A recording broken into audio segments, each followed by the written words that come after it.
ഇനി നമ്മൾ പോകുന്നത് മനോഹരമായൊരു യാത്രയിലേക്കാണ്. മനോഹരമായ യാത്ര എന്ന് പറഞ്ഞാൽ 10-16 ദിവസത്തെ യാത്രയാണ്. 10-20 പേർ ചേർന്ന് ബൈക്കിൽ പോവുകയാണ്. ഇപ്പോൾ ബൈക്ക് യാത്ര എല്ലാവർക്കും ഭയങ്കര ക്രേസ് ആണല്ലോ. ഇത് ചില്ലറ ക്രേസ് ഒന്നും അല്ല. ഒരു 10-26 പാസുകൾ മുഴുവൻ കടന്ന് ലേ ലഡാക്കിനെ മുഴുവൻ കീഴടക്കി വന്ന ഒരു സംഘത്തെക്കുറിച്ചാണ്.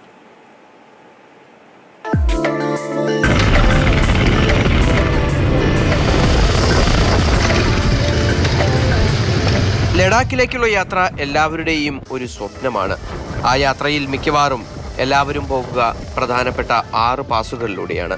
എന്നാൽ കേരളത്തിൽ നിന്നുള്ള ഈ ബൈക്കേഴ്സ് സംഘം ഒന്ന് വേറിട്ട് ചിന്തിച്ചു.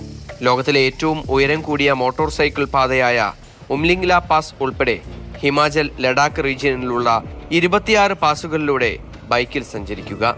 പലയിടത്തേക്കും റോഡുകൾ പോലും ഉണ്ടായിരുന്നില്ല.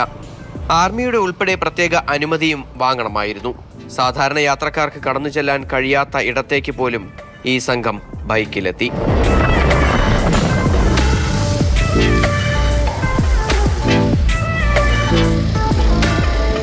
ഹിമാചൽ ലഡാക്ക് റീജിയനിലെ എല്ലാ പാസുകളെ കണക്ട് ചെയ്തിട്ട് passes and lakes and valleys connect ചെയ്തിട്ട് 2 ഗ്ലേഷ്യറും കണക്ട് ചെയ്തുകൊണ്ട് ഒരു റൂട്ട് സെലക്ട് ചെയ്തു. നമ്മൾ നോർമലി എല്ലാവരും ലേ ലഡാക്ക് പോകുന്നത് നോർമലി ഒന്നെങ്കിൽ ജമ്മു വഴി നമ്മൾ നേരെ പോയി അങ്ങനെ ലഡാക്ക് കവർ ചെയ്ത് തിരിച്ച് മണാലി വഴി ഇറങ്ങി വരിക.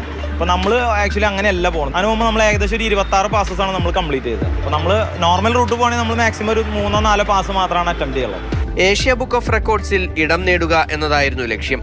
16 ദിവസം കൊണ്ട് 20 പേരടങ്ങുന്ന സംഘം 26 പാസുകളിലൂടെ യാത്ര ചെയ്തു. അതിൽ 60 വയസ്സുള്ള കാഞ്ഞിരപ്പള്ളി സ്വദേശി ജാക്സൺ മുതൽ ഒരു വനിതാ ഡോക്ടർ ഉൾപ്പെടെയുണ്ട്. ദൈവം സഹായിച്ച് നമുക്ക് ആ റീജിയനിൽ വേറെ ഇഷ്യൂസ് ഒന്നും ഉണ്ടായില്ല. പക്ഷെ നമ്മൾ തിരിച്ചു വരുമ്പോൾ മണാലി എത്തുന്നതിന് മുമ്പായിട്ട് നമുക്ക് 2 ലാൻഡ് സ്ലൈഡ് ചെറിയ തോതിൽ നമുക്ക് കിട്ടി. തണുപ്പിൻ്റെതായിട്ടുള്ള കുറേ പ്രശ്നങ്ങളുണ്ടായിരുന്നു കുറേ പേർക്കൊക്കെ.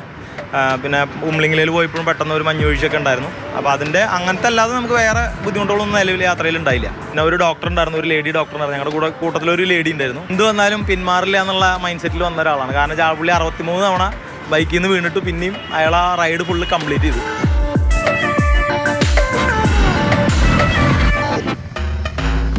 മലപ്പുറം സ്വദേശി വിജീഷ് എന്ന വെപ്പാവി വിജീഷാണ് യാത്രയുടെ രൂപരേഖ ഉൾപ്പെടെ തയ്യാറാക്കിയത്. അതിമനോഹരമായ താഴ്വരകളിലൂടെ മറക്കാനാകാത്ത യാത്രയായിരുന്നു ഓരോരുത്തർക്കും ഇത്. ഞാനാണ് കുറേ സ്ഥലത്ത് ചെയ്തത്. അപ്പോൾ ഞാൻ എന്ത് ചെയ്തിരുന്നു വെച്ചാൽ എല്ലാവരോടും ഒരു ജംഗ്ഷനിൽ നിൽക്കാൻ പറയും. അപ്പുറത്ത് അടുത്ത് എവിടെയെങ്കിലും വില്ലേജ് ഉണ്ടെങ്കിൽ ചിലപ്പോൾ ഒരു 20 കിലോമീറ്ററൊക്കെ പോകേണ്ടി വരും. അപ്പോൾ അത്രയും സ്ഥലം പോയി ആ വില്ലേജിൽ പോയി അന്വേഷിച്ചിട്ട് തിരിച്ചു വന്ന് ഇവരെല്ലാവരും കൂട്ടിയിട്ട് പോകേണ്ട സിറ്റുവേഷനൊക്കെ ഉണ്ടായി. വേൾഡിലെ ഏറ്റവും ഹയസ്റ്റ് മോട്ടോറബിൾ റോഡ് എന്ന് പറയുന്നത് ഉംലിംഗ്ല പാസ്സാണ്. അതൊക്കെ നമ്മൾ ഓൾറെഡി കംപ്ലീറ്റ് ചെയ്ത് എല്ലാവരും സക്സസ്ഫുള്ളി എല്ലാവരും പൈനായിട്ട് കംപ്ലീറ്റ് ചെയ്ത്. കുറച്ച് പേർക്ക് ഓക്സിജൻ ഇഷ്യൂസ് ഒക്കെ ഉണ്ടായിരുന്നു. ഓരോ വർഷവും ഈ കൂട്ടായ്മ ഇത്തരത്തിലുള്ള യാത്രകൾ നടത്താറുണ്ട്. വരും വർഷങ്ങളിൽ വ്യത്യസ്തമായ ഒരുപാട് യാത്രകൾക്കായുള്ള തയ്യാറെടുപ്പിലാണ് ഈ റൈഡേഴ്സ് സംഘം.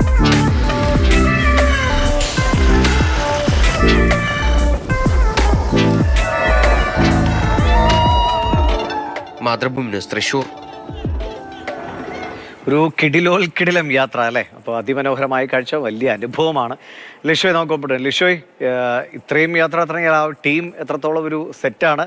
അപ്പോൾ അവരുടെ എനിക്ക് തോന്നുന്നു കൂടുതൽ ഒരുപാട് റെക്കോർഡുകൾ യാത്രകളിലൂടെ തന്നെ തീർക്കാൻ കഴിയും അവർക്ക് അല്ലേ? ലേ ലഡാക്കിലേക്കുള്ള യാത്ര തന്നെ വളരെ അവിസ്മരണീയമായ ഒരു യാത്രയാണ്. പല പ്രതിസന്ധികളും സാധാരണഗതിയിൽ പോകുമ്പോൾ തന്നെ ഉണ്ടാകാൻ സാധ്യതയുള്ള ഒരു യാത്ര കൂടിയാണ് അത്. അപ്പോഴാണ് ഇത്തരത്തിൽ ഓഫ് റോഡിലൂടെയെല്ലാം തന്നെ, അതായത് സാധാരണ ആളുകൾ പോകാത്ത ഇടങ്ങളിലൂടെയെല്ലാം തന്നെ പോവുക എന്ന് പറയുന്നത്.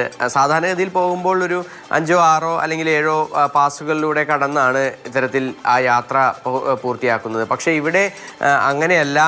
ഏകദേശം 26ഓളം പാസുകൾ ഈ ഒരു സംഘം പിന്നിട്ടു എന്നുള്ളതാണ് മറ്റൊരു എടുത്തു പറയേണ്ട ഒരു കാര്യം. ഒരു ഇന്ത്യയിൽ നിന്നോ അല്ലെങ്കിൽ പുറത്തു നിന്നോ മറ്റൊരു സംഘത്തിനും കഴിയാത്തൊരു നേട്ടമാണ് ഈ മലയാളി സംഘത്തിന് എന്തായാലും കൈവരിക്കാൻ സാധിച്ചിട്ടുള്ളതെന്നാണ് നമുക്ക് മനസ്സിലാക്കാൻ സാധിക്കുന്നത്. എന്തായാലും ഇത്തരത്തിൽ ഈ ഗ്രാമങ്ങളിലൂടെയെല്ലാം തന്നെ അതിൻ്റെ ഭംഗിയും അതിനോടൊപ്പം തന്നെ ഏറെ പ്രകൃതിയുടെ ഒരു പ്രതികൂല കാലാവസ്ഥകളും ഒക്കെ ഉണ്ടാകാൻ സാധ്യതയുള്ള ഒരു ഇടത്ത്. ശരി ലിഷോ, എന്തായാലും ഗംഭീരമായ യാത്രയാണ്, അതിമനോഹരമായ അനുഭവമൊക്കെയാണ്.